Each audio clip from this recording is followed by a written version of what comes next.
Hello and welcome to the Build a Game preview for tile sets. We're excited to give you guys a preview of some of the tiles that will be released during early access. We hope that as you see it, you start thinking about how you want to use them and start thinking about the kind of tiles that you're going to want to make. So let's take a look at the tiles and a peek at how they get into Build a Game with Tile Builder. So as you can see inside the window, we've got a lot of parts and pieces, and these make up an auto tile. And the auto tile, basically, as you paint, puts all the pieces in just the right spot for you.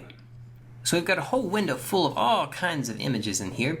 We've got a lot of parts and pieces that make up a game. We've got a lot of gameplay objects, from coins and ladders and signs and climbing things, to the characters that play them, to the environment pieces that we use just to decorate a scene with. A lot of cool stuff that we think you're going to have some fun with.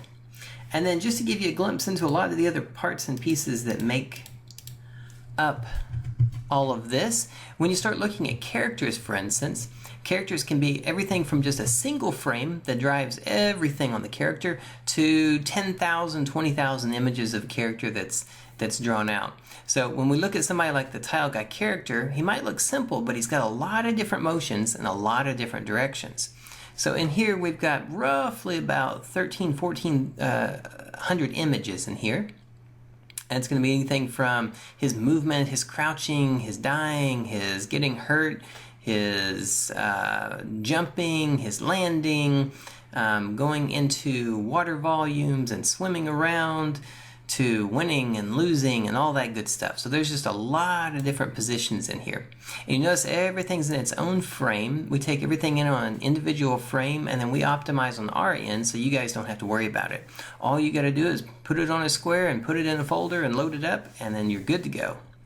And you can tell over here what we've got is some 8-bit stuff. So we've kind of got two different styles going on. We've got a cartoon shaded style, and then we've got an 8-bit style of it. In here we've got lots of different pieces, and some of these are going to be the lead ones that we start off with. We'll start off with some 8-bit style stuff just for the fun of it, and we've got some different environments that are going to be released with different characters that are in each one of them, and then a lot of different good gameplay objects, from breakables to coins and enemies and goals to hanging objects and jetpacks and ladders and teleports and traps, all kinds of good stuff.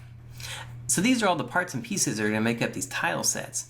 Now, when we want to get them into Build a Game, we're going to be using Tile Builder. So what we want to do is be able to bring it all into Tile Builder. This is our bridge into Build a Game. This allows us to bring our own content, our own audio, our own animations, and then assign our different tile types to it, and then assign the properties to it, set up our colliders and helpers and particles on our objects, and then be able to submit that with our type of tile set, our description, our information, so that it can be visible in the Market Center or just in our own development set. And then this, once we hit submit, that pushes all this stuff over to Build a Game, and then you've got access to it from any device, and you're able to just start working with it or publishing it right away. And some of those basics in here, you can see that we're just going to be selecting on the different images that we pull up, the different files, and then we're just selecting the tile types that we're wanting to use. And these are just the first set of tile types that we're releasing so that we can start getting some good testing on those.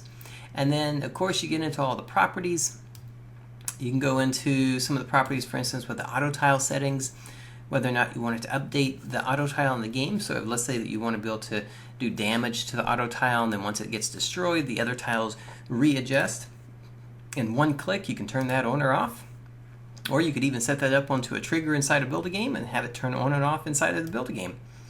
You could even assign auto tile animations, so if you wanted each one of those tiles to have an animation like a little flicker or whatever it might be, you're able to load up each and every one of those. But this is going to be a fun part for you guys to start to play with. We're shooting for about a month, 2 months after the release of Build a Game to get this guy out there for you guys to try. We want to get some good testing on Build a Game first, make sure that it's feeling solid, and then we'll start moving this guy out so that you guys can start putting in your own content, having some fun with it. Alright, so that is a quick preview of some of the art that's out there and a little bit of the pipeline that we're using. And we're excited to get Build a Game into early access so you guys can start playing with it. Alrighty, thank you.